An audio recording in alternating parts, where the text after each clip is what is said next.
Hello, and welcome back to day 17 of Popcornween. Tonight, we'll be talking about 1988's classic, Child's Play. That's right, the beloved slasher film where we're told to believe that 30 inches of plastic is unstoppable and not comically easy to stop. And you know what? It works. Directed by Tom Holland, with a screenplay rewritten many times over, but given credit to Don Mancini, or Mancini, or I don't know how Italian you pronounce it, John Lafia, and the director, Tom Holland. The movie was plagued with internal squabbles, constant rewrites, and constant executive interference. Things were so bad, even the name they wanted for the movie ended up being taken by another project. It would be kind of cool if thinking of Batteries Not Included as a horror film, instead of old people fighting with space robots. And not the cool space robots that, try to take over Earth. The lame ones that make you breakfast and finish your tile work. On top of that, actually creating Chucky and shooting scenes and trying to make a lifelike doll actually appear human had its own sets of problems. It doubled normal filming time. Animatronics were just in their infancy, and they kind of had to create techniques that, weren't even invented yet. Multiple dolls and robots. They even had to bring in an actor to play him in some of the parts. Actor Ed Gale lent his talents to the movie. At the time, nobody asked why he was so eager to play a tiny child predator. Luckily, nothing currently has come out that would make that decision kinda horrifying. This story is getting a lot of reaction from our viewers and on social media. Many people wanting to know more about this case and why the LAPD has not made an arrest yet. Yes, I'm admitting I know it was wrong and it was illegal. I'm admitting that. And I'm sorry. When actor Ed Gale was captured on camera admitting to sexting a 14-year-old boy, allegedly with the intention to meet for sex. Why would you turn everything sexual, Ed?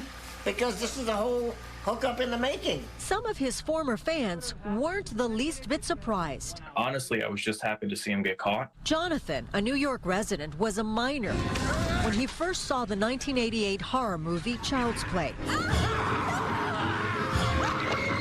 Ed Gale was the actor playing Chucky. It got really weird, and I was put in a situation where I didn't know what to do because this horror character that I grew up loving is now trying to hit on me. Jonathan says he was just a fan of Gale's work, but through a social media account, he says the actor began pressuring him for a sexual relationship. Then he started to call me his baby boy, and he would say how he wanted to be my daddy and stuff like that. Disgusting. It's times like these I'm glad I don't treat those things like people. You know what I mean. Actors, am I right? But moving on, even with all the hardships behind the scenes, Child's Play made it to theaters. Our movie starts off with serial killer Charles Lee Ray running from the cops, played by Brad Dourif. Charles's partner decides to leave him behind as he's shot and can't make it to the car in time. So he runs into a toy store, followed closely by Detective Mike Norris, played by Chris Sarandon. Being shot again, Charles decides to put his soul into a toy, as one does. He then chants some voodoo nonsense, and somehow is able to put his soul into a toy, breaking both man and God's law. Even though he's a scumbag murderer and he doesn't look like somebody that's come from a voodoo country. But hey, I guess Elon Musk's Neuralink chip wasn't available back then, so they needed something. Fast forward to little Andy turning 6 and expecting a Good Guys doll from his mom as a present. Andy's mom, Karen, played by Kathleen Hicks, has fallen on hard times and can't afford a Good Guys doll, so she does what every single mom has to do.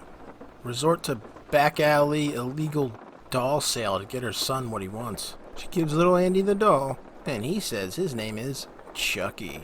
Soon after, the death of the babysitter, due to 1 part hammer and 2 parts not being able to fly, Chucky then talks little Andy into taking him to his ex-partner's hideout.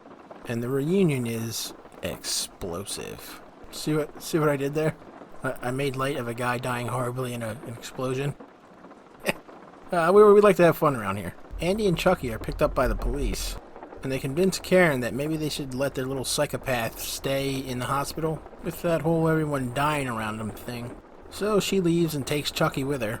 You know, the thing that everything horrible has been happening ever since they brought it home. It's there she finds out that batteries were included. Remember from the beginning? But no, that means the doll is some kind of demon or something, and Karen is just realizing that. And just as Karen is about to send Chucky into doll hell, Chucky reveals that he's alive and then starts acting like a little brat, biting and kicking Karen to get away. Karen tracks down Detective Norris, but trying to get him to believe that it's not her son being a little psychopath, it's the doll possessed by a serial killer, doesn't go over too well.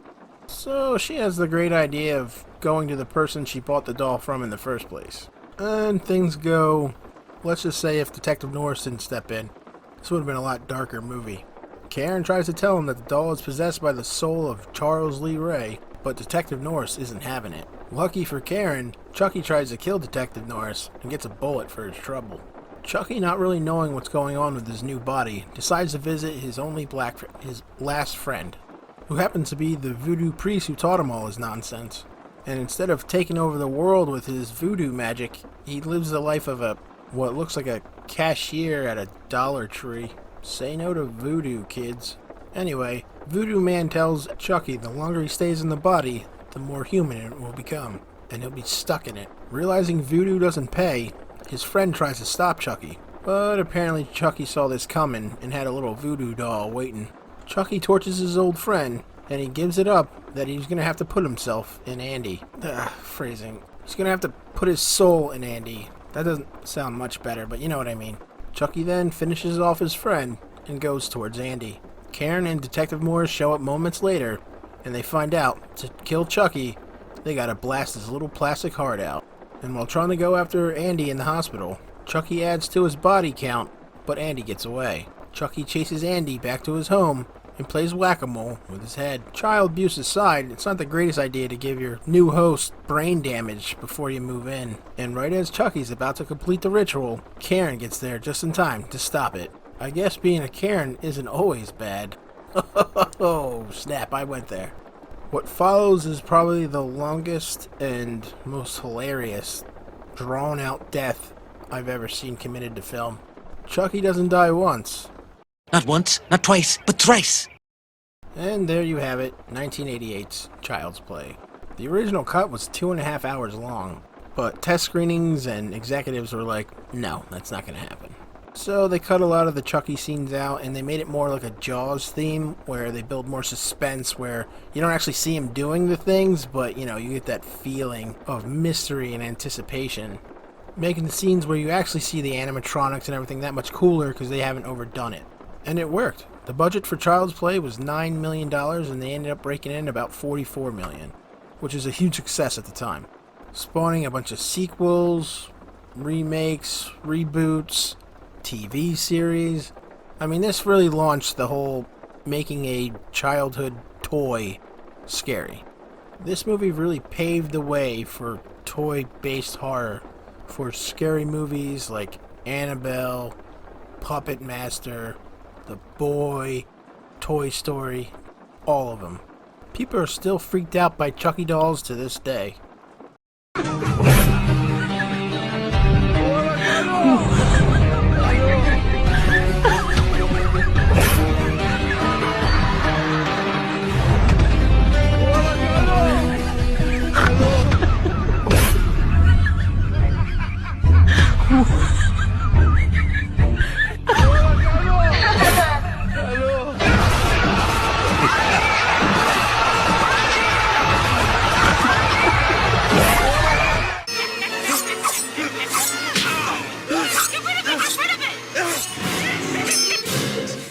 Chucky!